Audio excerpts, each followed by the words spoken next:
the Citizens Reporter. I'm the host and editor, Diana Longry. Thank you for tuning in. With me here today to help with this week's news is Mr. Mark Bradley, my co-anchor. Thank you, Mr. Bradley, for being here. Thank you for having me. And I'd like to talk about some of the stuff that's come up in the newspapers. The one thing that was kind of intriguing to me, and I think the public would like to take a look at, was in the Twin Cities Pioneer Press. And that was the February issue talking about prohibition and how important it was to St. Paul. I mean, most people aren't even aware that St. Paul was created because of a brewer. Oh. Pigseye Perrant was his name, and the city was called Pigseye for the longest period of time until the religious faction discerned it wasn't really appropriate, and they changed the name to St. Paul. Oh, I see. So we went from Pigseye to St. Paul. Right. From one end of the spectrum to the other. Right. So this is the little insert that Mr. Bradley is indicating that was in the newspaper. It's actually, probably about 20 pages long or so. Exactly.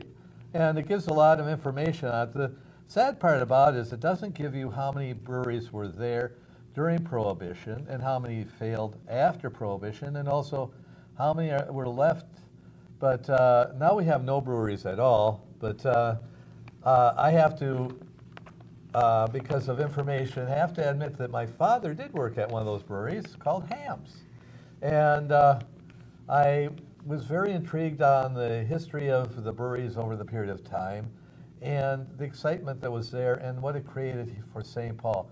This was a destination city for many, many years for multiple reasons, one of them being that it was a brewery city for years and had some of the major breweries. Yes, and one of the headlines here in this insert says, "An island of drink in a river of temperance.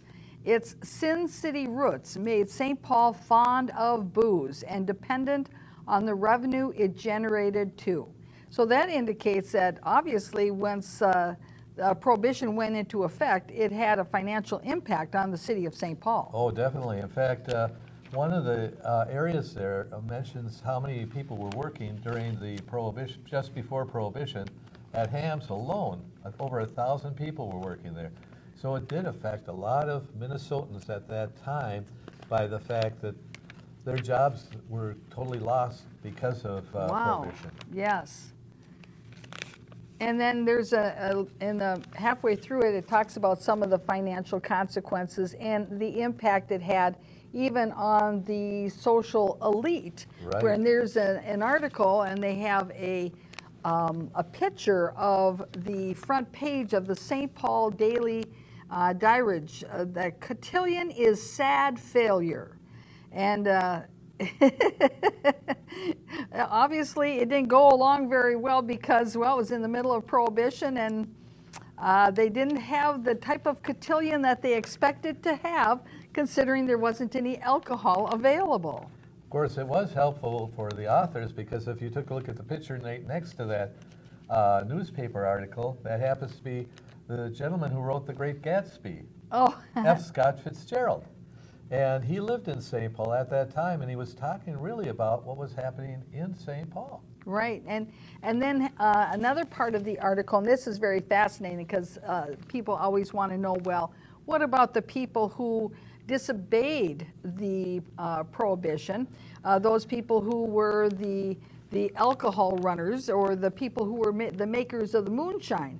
It says that the St. Paul police chief estimated in 1922 that 75% of St. Paulites were flouting Prohibition by making their own beer or wine. Now that's a really high percent. Now that doesn't mean that they were making it and then selling it, but they were certainly making it for their own consumption. And then it says this home brew setup, and they've got a picture of it here in this article. The homebrew setup was photographed by the St. Paul Police Department in 1925 as evidence for a bootlegging investigation.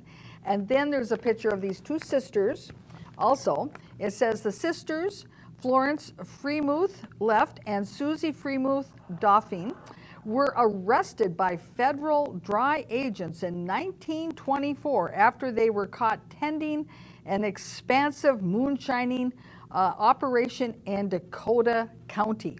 Now, Mr. Bradley, you were talking about how your past ancestors worked at the brewery. Right. Well, there's rumors in my family that some of my family members in Wisconsin were part of a moonshine running group, and that one time they had to get rid of the vehicle and hide the vehicle that was being used for the moonshine runs. And so they dug a big hole in the farmer's field, and they put the car in the hole and covered it up with dirt. And it was then years later, about 50 years later, when they were doing some development in that area, that the car was discovered buried under the ground. And also, the last thing I'd like to point out was they talked about how violence was encouraged and how it affected Minnesota, because there were some very wealthy industrialists that left Minnesota after that. One of the two most famous kidnappings happened to be two names that are familiar to Minnesotans here. One was Hams. Theo Hams Jr. was kidnapped, and also there was Bremer. Otto Bremer was kidnapped. And why we bring him up, he created an American bank, and then it later became the largest independent holding company for banks, and now is part of a litigation for the Bremer Well, the Bremer Foundation. Foundation, yes. Right. Well, that's all part of that family line of Right. the Bremer family. But he was the one who got kidnapped, to realize that. And so obviously he survived his kidnapping. right, but he had no heirs, and maybe that was what affected him on not having any heirs. You just never know. You never know. Well, thank you, Mr. Bradley, for bringing that forward. You know, last week we were talking about the historical assessment that needs to be done in the Rush Line project for the BRT. Right. And so it's just fitting that we continue on with some of the historical perspective of our metropolitan area. Thank you very much. Thank you. And then I've got two articles in the Pioneer Press here in the February 5th Wednesday paper. And one of them happens to talk about another, not as historic as we've been talking about, but a restaurant that was back in the 50s created, back when there was all the different restaurants and about 25 different ice cream companies called the Dairyette. And they're looking at being sold. Wow. And now tell our viewers a little bit about where the Dairyette is located, because many of our viewers may not be familiar with this particular restaurant who's been around for like 50 years. Well, the Dairyette is on Minnehaha, across from the post office section that's over there on Minnehaha, and they've been there, like I said, forever. They have 24 stalls, and basically I've gone there quite a few different times to have food. It's delicious. So it's a drive-through then, or Yes. a drive-up rather. Well, it's drive up, but they also have a sit-down eating area within it. So it is a nice little restaurant, but there's nothing else as far as business or industry by it. There used to be, I'm trying to think of the concrete company, Semstone, I think it was. That plant's still up there, but isn't being used the same way it was before. Right. So in essence, they're in now the center of a residential district. Exactly. So there's not the workers that used to maybe be around that would maybe go there during lunchtime. And this is really fashioned after the old time drive-throughs or drive-ups that they had in the 50s, correct? Where Exactly. you drove your car into a stall like what you have at the drive-ups, like at banks. Right. And so you would drive up, and then you place your order, and then you sit in your car and eat, correct? Right. They had the call-up boxes when I was there the last couple of years. I don't remember if they still have them right now. But like I said, you could go up. They also had some umbrella stands, so you could actually eat out in good weather as well. So it was fun to eat out, eat in, or eat in, sit in your car, or even take it home with you. So you had all those options. So anyway, it's been placed on the market for sale. for over $350,000. Right. And I understand that that also includes the fixtures and the equipment for actually continuing on the restaurant business, correct? If somebody wanted to do that. Exactly.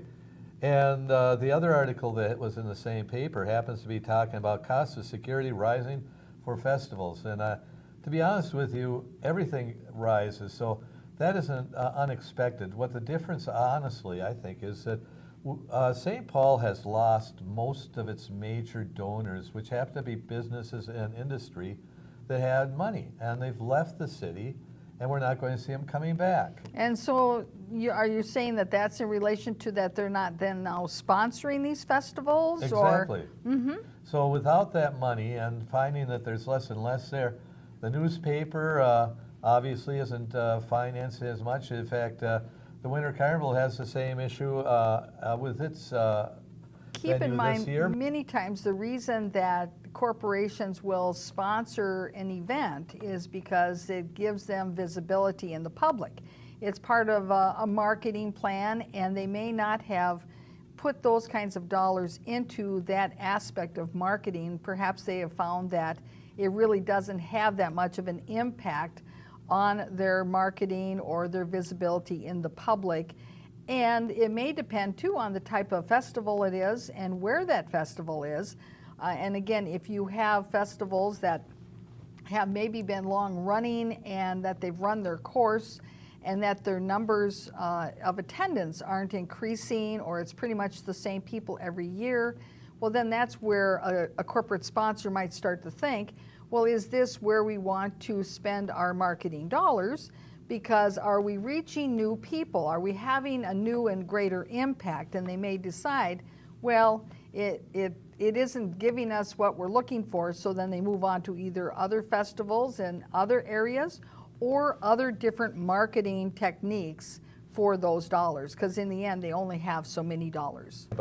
In Minneapolis, they're closing the mushroom farm. And this is one we've talked about for the last year and a half. It's in an area which Minneapolis recruited them to go into some old warehouses that happen to be sitting there that nobody wanted to use, and they've been successful, and they are successful right now. The problem is that it isn't successful enough they can up and move everything and expect that they're going to be able to make money off it, because mushrooms take a while to grow. Or that they can comply with what the city now requires them to comply with, because the city has cited them with violations of building and fire codes. Right. And if these corrections are not made, then they have to close down and they can't continue to do business there. And as Mr. Bradley indicated, well, they are doing well, but they're not doing that well, because we're talking about extensive building code upgrades and fire retrofit issues. Fire prevention retrofit issues. And so this is in the Star Tribune of February 4th.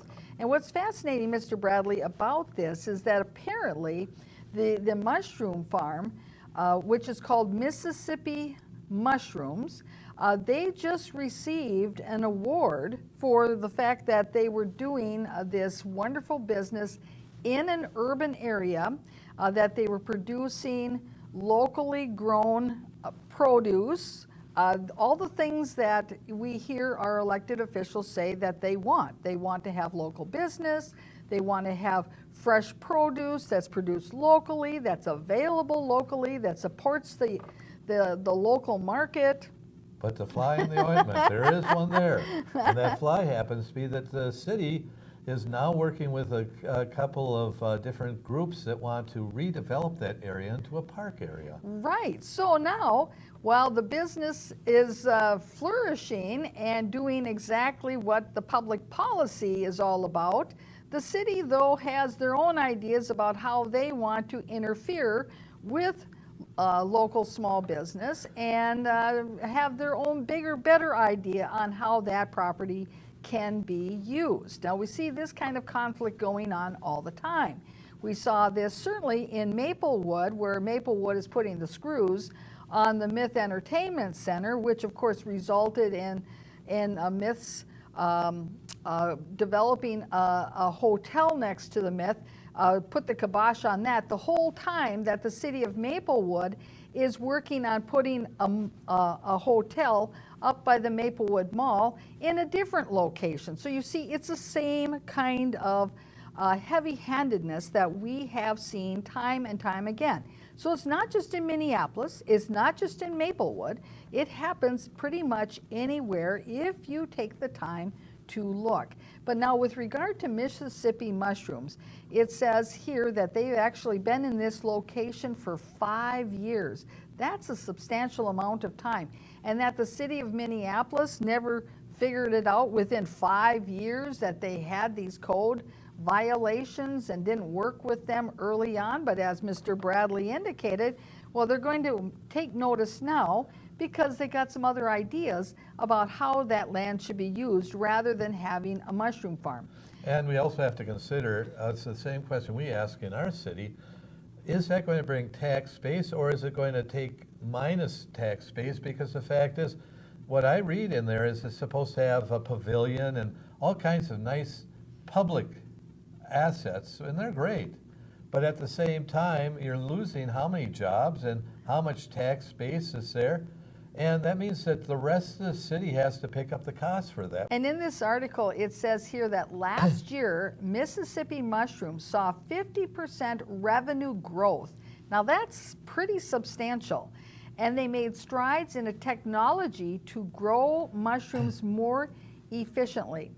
In December, the city awarded the farm a Green Cost Share Award for installing solar panels to shrink their carbon footprint. So you see, even the city gave them an award. Now the city's going to take it away, basically. Right. And in this particular building, they have actually created special growing rooms for these mushrooms. So you may be wondering, well, how can they be growing mushrooms in a big warehouse? Well, that's how they've done it, is that they've specially crafted particular growing rooms and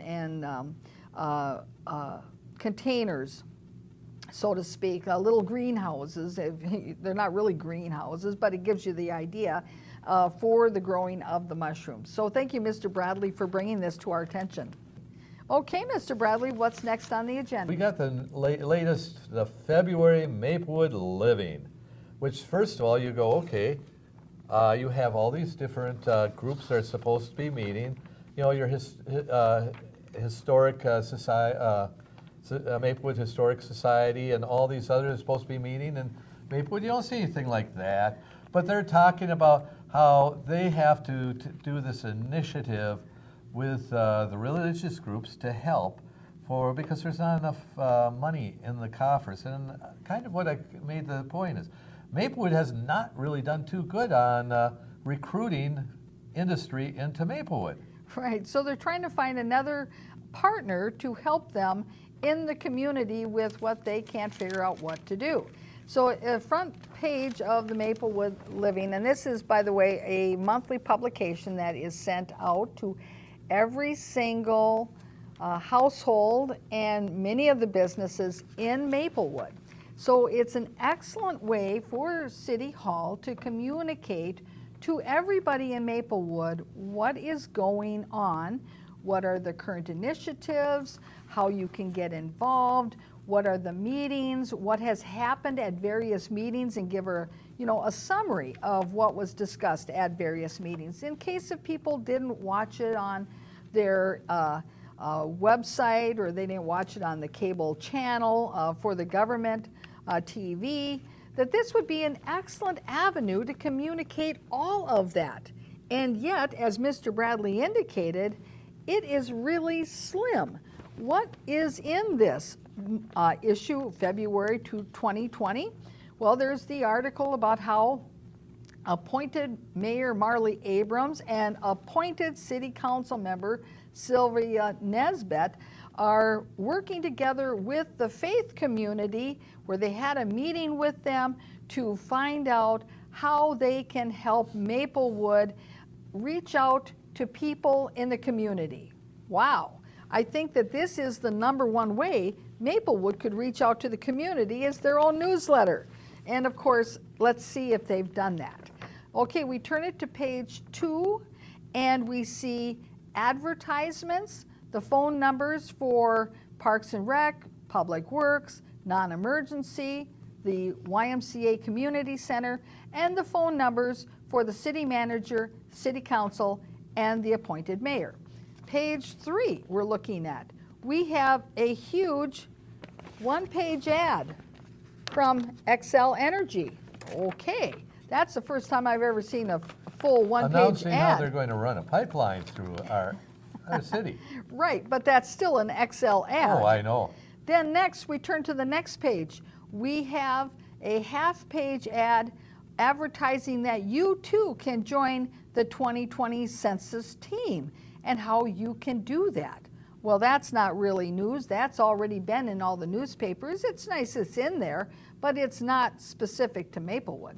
Then next we have a half-page ad about the Edgerton Community Garden Plot and that the registration is coming up soon, and then there's another little ad that the Maplewood Public Safety is presenting a little presentation on scams and personal safety. Then we go on to talk about a little quarter-page article about what Maplewood is doing in planning for climate adaptation. Now, Mr. Bradley, we on these programs, we covered that topic, I believe about 3 months ago, Right. when it was in front of the Maplewood Environmental and Natural Resources Commission. We had the film footage, we reported on that. Well, actually, it could have been 4 months ago if I'm thinking about it, because we're in February now. And so Maplewood is just getting around to putting it in their newsletter now, when it was actually news 4 months ago. And then they've got an ad for if you need help with your energy bill, who you should contact at the county. And then you've got their little thing where they're saying that you could join their Multicultural Advisory Committee. Now, Mr. Bradley, do you recall that that committee used to be what was going to be the Resident Police Advisory Committee? Right. That was came out of their policy and procedure workforce meeting that looked at the Maplewood Police use of force policies, and that the committee was to be as a advisory group of residents to the police department. Well, now, of course, that is all totally changed, has nothing to do with the police, and it's now called the Multicultural Advisory Committee, which, of course, it says that you do have to be willing to cooperatively work with police in enhancing relationships among all cultures. I love the way that they have it. You must be willing to cooperatively work. So, in other words, you have to work cooperatively rather than the police working cooperatively with the members. Right. Oh, I see how this works. You see how that's been switched and twisted over the past year and a half. You're supposed to bring your pom-poms and start to cheer. Police are good, the police are good, the police are good. Well, it just is a change of public policy that certainly was not addressed or announced to the public. And the thing about, you can go on a little walk through the Fish Creek Park, a couple of other ads, and then ads and a little thing about, some upcoming events. But, they don't announce the schedule for when the Planning Commission is, or what the Planning Commission talked about over the last month, the topics. Where are the new and current developments being proposed? None of that. Also, None of that at all. Rapid Transit. I mean, There you that go. had that meeting over a month ago, And what's the summary from the Bus Rapid Transit meeting that we've been covering on these programs? Certainly not in the Maplewood Living. Not at all. Well- So they are not the definitive source of news on Maplewood. I would dare say, Mr. Bradley, I think that our news programs from Put Your Hands Together Productions is where you're going to find the news about Maplewood. well, I find it ironic that they keep trying to talk about how well they communicate, but they have this communications officer that they're getting paid a massive amount of money. I'm not sure how much, but I believe it's pretty close to 6 figures right now. And Yeah, with benefits and all, absolutely. and the reality is that this is what we come out with. He communicated with us. I don't give a care as long as I can go on my vacation and take all my coffee breaks on time. Well, Now- that's a good transition then, Mr. Bradley, into an event that he did attend, Right. which was the joint meeting between the HETC Commission, the Housing Economic and Development Commission, and the Maplewood City Council. Now, we covered their meeting that was back in November, but this meeting that we're talking about now was the most recent one that they had January 27th. And at this particular meeting, they talked about 3 areas of potential development in Maplewood. Up by the Maplewood Mall, the north end, and we've covered that previously on Off the Record News, and we're going to continue that discussion on Local News Report. They also talked about that area of Rice and Larpenteur on the west side of Maplewood. And then they also talked about the Gladstone development, which is at the heart of Maplewood at the intersection of Frost and English. And that will also be covered on Local News Report in the coming weeks. Now, Mr. Bradley, the film footage that we have today is specifically going to address that development area of Rice and Larpenteur, where Maplewood is one of 3 cities that came together to meet from time to time to talk about what are they going to do with that area of Rice and Larpenteur, because everybody agreed it's rather seedy and they need to do something about it. Of course, the cities didn't want to say that it was seedy, but if you've ever driven by there on the St. Paul side, you know they've got the lamplighter there. Yep. So if you want to watch girls dance, you can do that. I've never been in it, but that's what I understand goes on there. So let's take a look at our first clip as they introduce the topic and what this group has been looking at. It's really a strategy to manage future growth, to attract, to be an attractive destination. There's a lot in here about like the physical, keeping the vibrancy and attractiveness of the neighborhood, providing for strong businesses. It's obviously a regional center of commerce for not only the surrounding neighborhoods, but the larger area, and that's an important function. So to strengthen the business community, provide vibrant neighborhoods and beautiful places.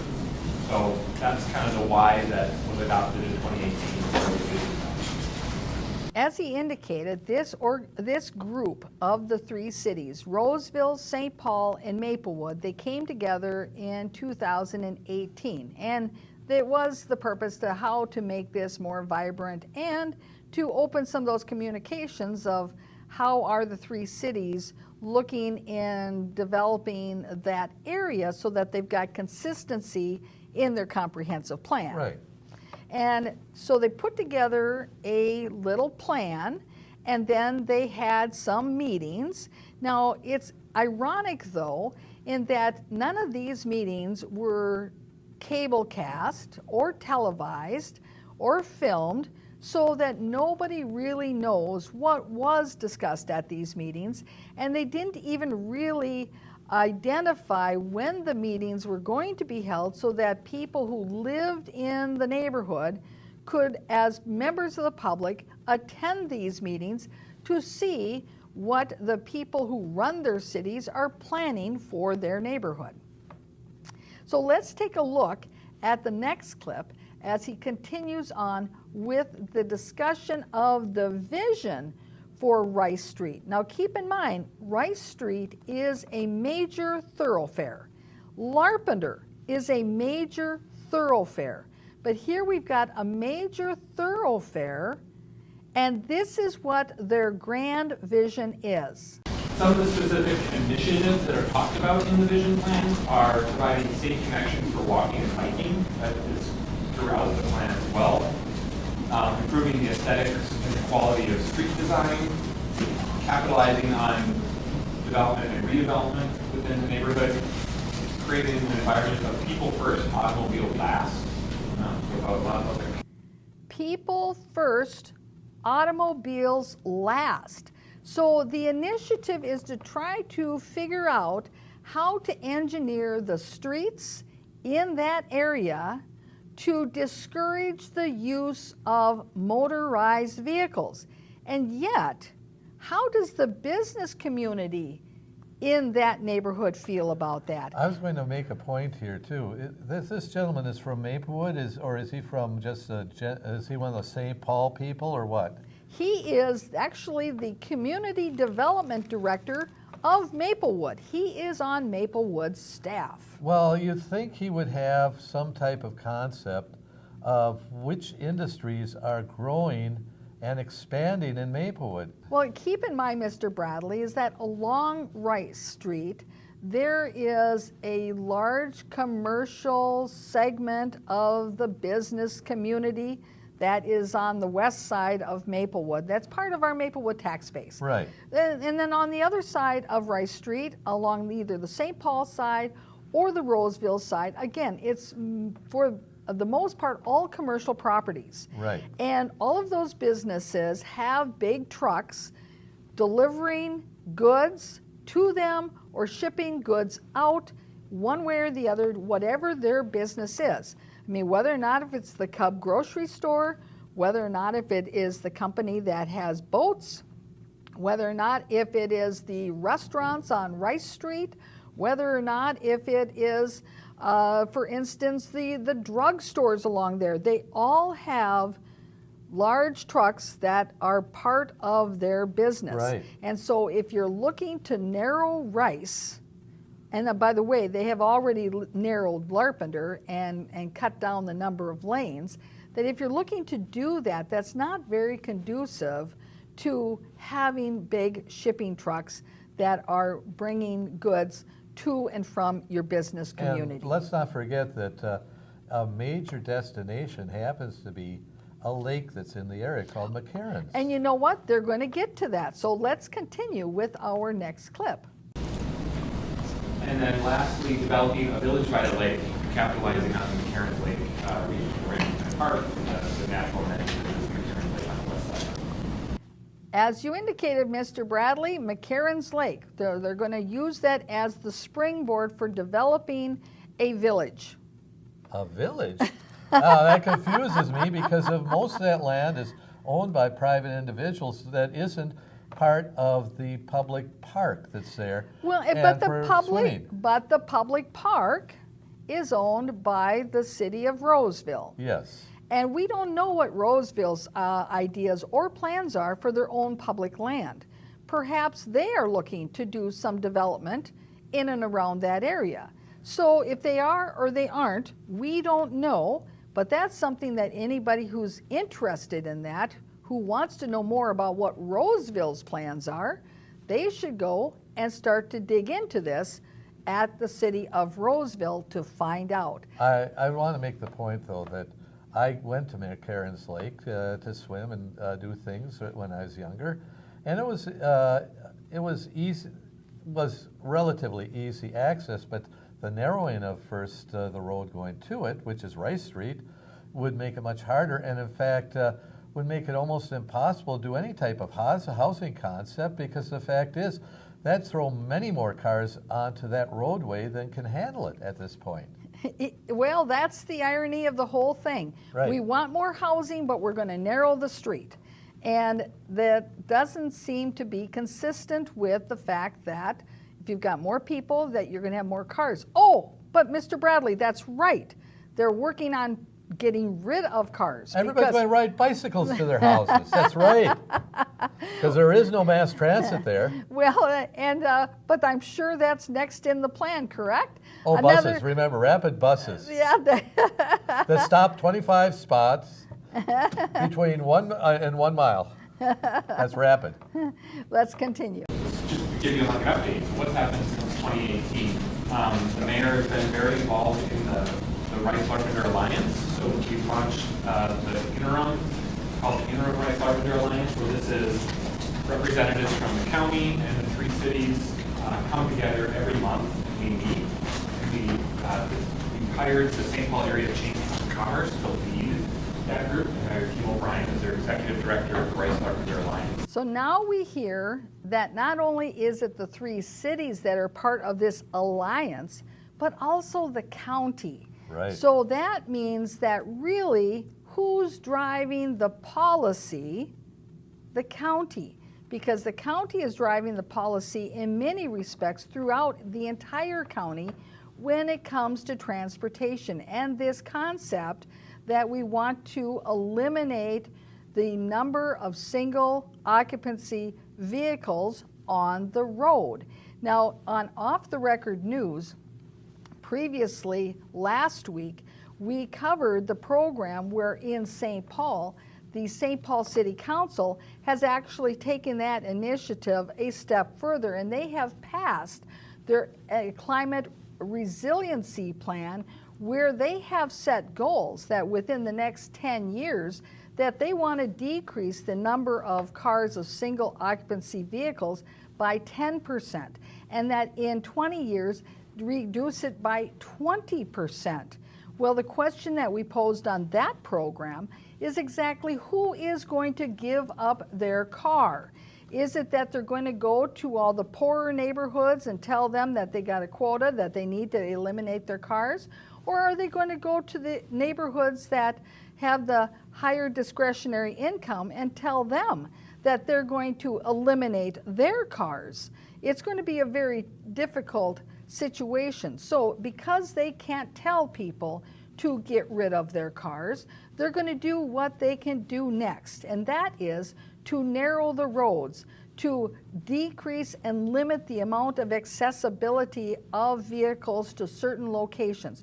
We even saw at the Maplewood Mall North End Study Work Group recommendations, where the recommendations for the Maplewood Mall area, given the future of Maplewood Mall, that they want to decrease the use of vehicles in the north end of Maplewood. Well, now, does this make sense when you're trying to build and develop and retain commerce? Right. Commerce depends on motorized vehicles.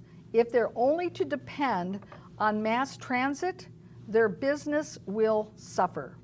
But let's continue with our next clip. Some of the physical things or the things that happen in the neighborhood, Ramsey County has made improvements to Larpenteur Avenue. They have a sidewalk on the south side, on the St. Paul side, which is hugely important to the neighborhood. They did kind of do an interim solution on Larpenteur Avenue to restripe it from 4 lanes down to 3. And then some of the things that the Alliance spearheaded and did was a ton of 4 community events that were held. So over the summer, we did a summer block party on the southwest corner, the St. Paul side. There were tons of people that were out there for outdoor concerts, kids activities. There was a bouncy house, kind of on a beautiful August day. Kind of repurposed that parking lot to show what a community gathering space in the Rice Larpenteur neighborhood may look like. Then later in the fall, there was the Fall Harvest Festival that was on the Rice Creek Garden site in Maplewood. And then this Saturday, if you're interested, there's a winter warmer at the Polly Kitchen. So the idea is to do kind of one event each season. Certainly, I agree that putting a sidewalk along Larpenteur is needed, was needed, and is important.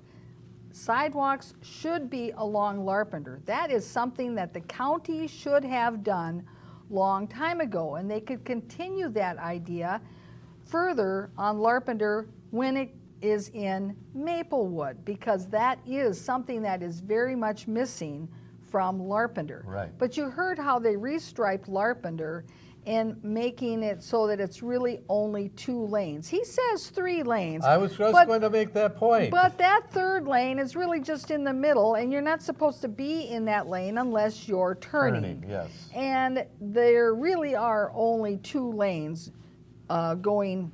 And if you've back been and forth. on Rice, you know how difficult it is almost any time of the day to get up and down Rice as it is right now, And they consider haven't- it right, with less lanes. Well, and they haven't restriped Rice. So Larpenteur they have. Right. So let's continue with our next clip. Some of the other physical things, there's a new website, the Rice Larpenteur Alliance website has been there. There's a new brand, there's a new logo, and has a real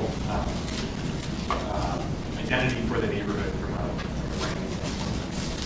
And then the chamber put together a lot of information, just a kind of a year-end wrap-up about the amount of meetings that have happened. So there have been individual meetings with 46 businesses in the past less than a year, 8 months of the Interim Alliance. 46 businesses have been met with by somebody from the Rice-Larpenteur Alliance, making connections to the existing business community. What we found is very vibrant business community. The neighborhood uses those businesses extensively, but there's not a lot of connections between the businesses themselves. So I think it's a great function of the Alliance as well to initiate those conversations and bring those businesses together. They indicate that they have put up a website, that is one of their big accomplishments. Mr. Bradley, boy, are we psyched about the fact that they have a website now and that they've branded some identification for the neighborhood? Are we excited about that? Oh, yeah. Also about the alliances. I'm very, very pumped by the alliances. I mean, if you take a look at it, with all these other meetings, isn't that just another committee, an alliance is? Well, and then keep in mind, when they say alliance, that really is the government of Maplewood, Roseville, St. Paul, and Ramsey County. That's what the alliance is. So when he's talking about the alliance, that's what he is talking about. And he mentioned that they've had a number of community outreach events.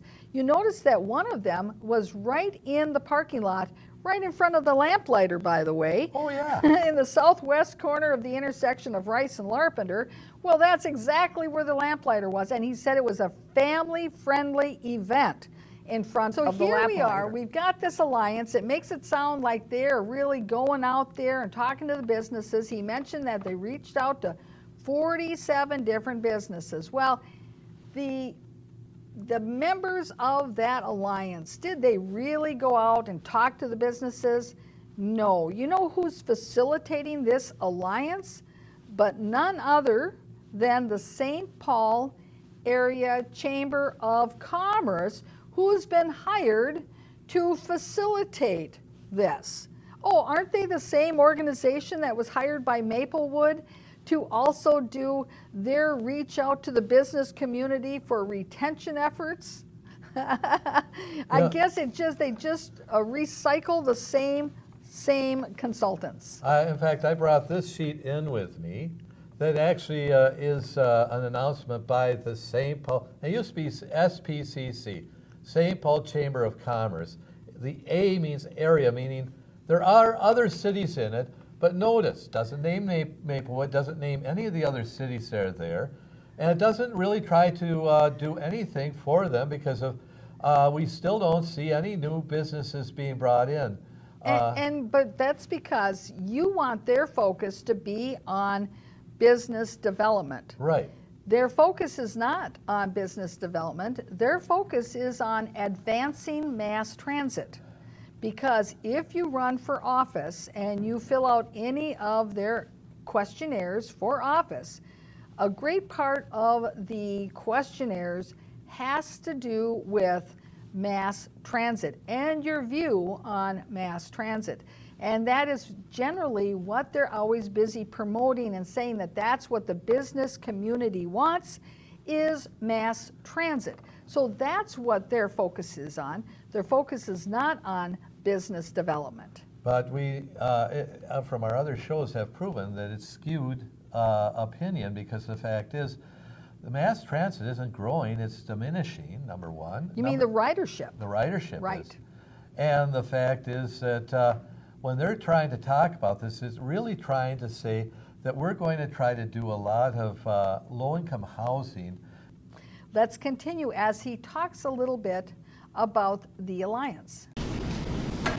To look at kind of the year ahead, as they've done a ton of work, one of the key documents that they've kind of finalized is a strategic fundraising plan.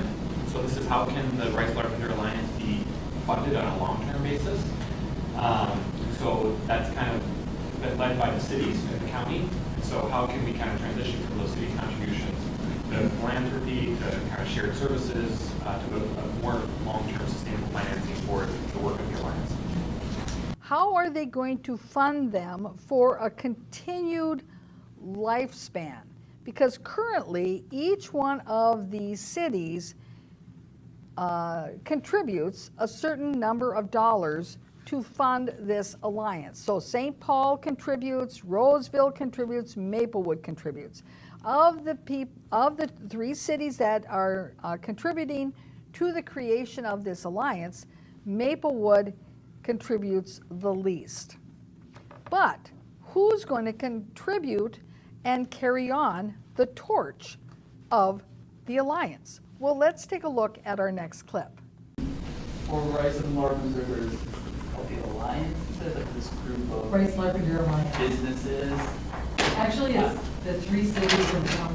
Oh, okay. Right now, it is very much driven by the cities. The goal is that we will become obsolete in terms of, because we're funding it right now, this alliance, and helping work together on it to get some motivation. And ultimately, the goal is to get the community and the business and other stakeholders with grants and to fund the alliance and to really drive it. They're now expecting then that the businesses along Rice in the Larpenter area and in that neighborhood, that they're going to want to now contribute and that they're going to carry the torch that has been created by the government. Well, first of all, my question would be, what is the motivation for the businesses in that neighborhood to do so, especially if the policies created were not of the business community's making? They're policies created by the governments, by the county, by the cities, not the businesses. So why would the businesses want to be engaged in continuing with policies that may not be in their best interests? And by the way, who's going to chaperone them through this whole process, to coordinate them, to keep them motivated and keep them thinking about going to a monthly meeting and being engaged? Mr. Bradley, can you guess? Oh, it would be the St. Paul Area Chamber of Commerce. Right. Oh, this is the brainchild of the St. Paul Area Chamber of Commerce on how to build their membership base so that they can say that they have an affiliate organization to their Chamber of Commerce. Because this way, then they can claim that they are growing and expanding their membership. And I would be willing to bet that the amount of the membership is going to be very consistent with, a membership to the St. Paul Business Area Chamber of Commerce. So that's my idea, that they just want to build an affiliate, and that's what it's all about. Now let's okay. Mr. Bradley. I was going to say that's kind of a fraud in a lot of ways, because the fact is, most of the businesses there have been there for over 20 years. How can they expect more businesses to come into an area where there's no growth, no place for them to go? Well, Mr. Bradley, you brought up a good point, is that if you are a business along that area of Rice and Larpenter, that is a business type that the city, whichever city borders you are within, is not agreeable with what you are doing, that the government thinks that there is a better and higher use to your Right. property. Why would that business owner want to become a part of this alliance that was created by the government entities of these 3 cities? Because if you're under pressure from your city council, why do you want to be part of an organization they created? Well, you might think, well, because then that way you'll know what they got up their sleeve and it will be better for you to keep your business going because you're playing nice with them. But for the most part, most business owners don't have time with politics in running their business. They're running their business, and that's what they're working on. So you bring up a good point. Now let's take a look at our next clip. The second piece is, this is just the interim alliance, and so to put a structure together of what the long-term kind of permanent organization may be. So that's bringing in these businesses and community members to serve on the individual boards and subcommittees of the party group. The mayor mentioned some of the potential redevelopment of the waterworks site on the Maplewood side. So that's probably, we'll talk about that, I'm sure, maybe as part of one of the. Don't look ahead, but that's something on the horizon. again, the community development director there is promoting and marketing the idea that this alliance is your alliance. It's the government's alliance. That's whose alliance it is. If they wanted it to be the business community's alliance, they would have had business owners on that alliance committee from the get-go. They would have had them on there to have their voices heard in the beginning, and that there would have been more of them than the government officials. Right. That's how you make it the business community's alliance and get their buy-in, is that you let them guide the process. But of course, that's risky for the government. If you let the residents or the businesses run the policy and to direct the policy, the chances that the policy is going to go in the direction that the government wants it to be in is very slim, because generally there's a disconnect between what the government wants and what the people, the residents, and the businesses of the community want. Well, let's take a look at a question that one of the members of the HEDC Commission brought up with regard to questioning if there were any conflicts. Have there been conflicts, or has it gone well working with the county and different municipalities? I can probably speak to that. I didn't just put something. We really are the smallest area. We contribute the least financially. You know, Roseville and St. Paul actually has the largest portion of it. I have to say that it works together amazingly well. We really work together by consensus. And so that was a little surprising, because I had expected that since we only have just one small, you know, we've got basically of that intersection, 1/4 of it. That doesn't make any difference, it's by consensus. We have a pre-meeting with the 3 cities, so we meet on Friday together. Excuse me, and then the meeting was today, I wasn't able to make that one today. But, so we meet ahead of time to go over kind of what's going on. It works really, really well. It's a great way to see, you know, 3 cities and 1 county that are putting a lot of love into this area. A lot of time, a lot of effort, and really the idea by bringing in the Chamber of Commerce and their, what's it called, work? It was staffed by Kim O'Brien is the staff person from the Chamber of Commerce, but she's part of their one division of them. I forgot what it's called, not work. Yeah, you know what I'm talking Like about. the contract side. Right, it's a contract side of it. So much gets done because there's one staff person. And she is really great at communicating with everyone and keeping everyone up to date. That was appointed Mayor Marley Abrams of Maplewood. She is the Maplewood representative to the Alliance.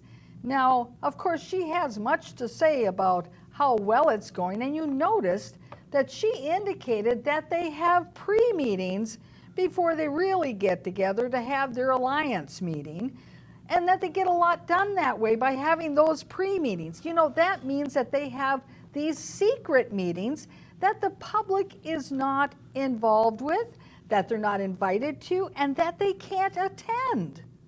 Well, no wonder they get so much done and accomplished. And of course, she says there weren't any conflicts. Well, why would there be any conflicts? Because of course, it's all driven by the same initiatives that they've all been given the directive by Ramsey County when it comes to narrowing the streets and having fewer cars and supporting BRTs and mass transit and putting up multifamily housing. You see, they all have the same directives. So why would there be any conflict? She also then started to talk about things that apparently she couldn't remember the names of different groups or organizations, and yet you would think that if she was attending these meetings on a regular basis, she would know them right at the tip of her tongue, because keep in mind, Miss Abrams is a skilled litigator. She is an attorney. So it isn't that she's for a loss of words, she just didn't know it, and she should know it. She, after all, is the appointed mayor of Maplewood. Now let's take a look and see what kind of backup she gets from Maplewood's city manager, Melinda Coleman. And let's see if she has any better or improved background on this whole situation, being that she is the one in charge of the city of Maplewood, City Hall, and the day-to-day affairs of what Maplewood is doing. I would also say that when it first started, a couple years ago now, there was a lot of resident input and other partners involved in the planning process. ULI was involved. Yeah, we had ULI come out, and who else? Again, the environmental piece. But if you, last week, St. Paul Pioneer Press, there was an article about St. Paul Chamber and this particular segment that does their contract work, and Maplewood, Bryce Larpenter was included in this. You know. As was our business retention program. Exactly. Yeah, we, as part of the BRDA work this year, we worked with him to get into the business. In other words, Maplewood isn't really too much involved in anything there.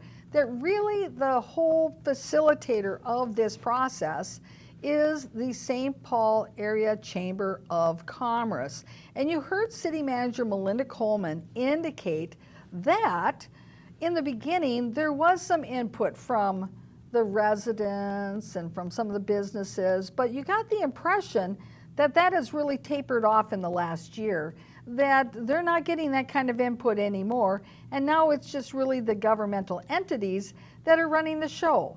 And as you heard appointed Mayor Marley Abrams indicate, well, we get so much more done now. I'd like to question who is on the SPAACC, because the fact is that should be on the letterhead who's there, because you're supposed to be representing all of them and trying to get business there and say, hey, I know where you can put something. Right. Instead, we got a group that says, hey, we don't recognize, but we're getting paid by them. Right.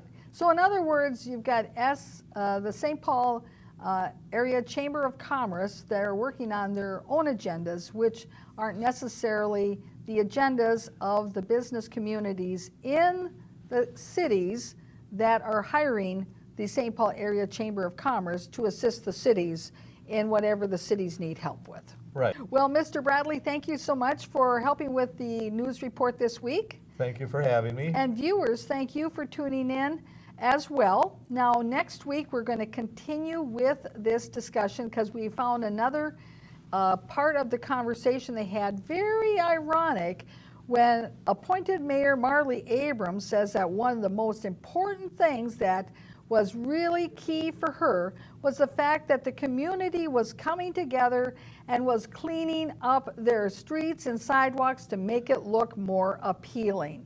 Well, that of course is a little bit in conflict with some other discussions that the City Council had previously. So that the neighborhood, because one of the things, there's a cleanup last spring, there'll be a cleanup coming again this spring. Kind of, you know, if all the stuff is just blowing around, it certainly doesn't look appealing to anybody. And so just cleaning that up and getting people involved with that effort, I think there's been a lot of different successes in my mind. So we're going to have more film footage on this topic next week. So Mr. Bradley, I'm assuming you're going to be here? I definitely will be. Okay, and viewers, we'll see you too. Bye-bye.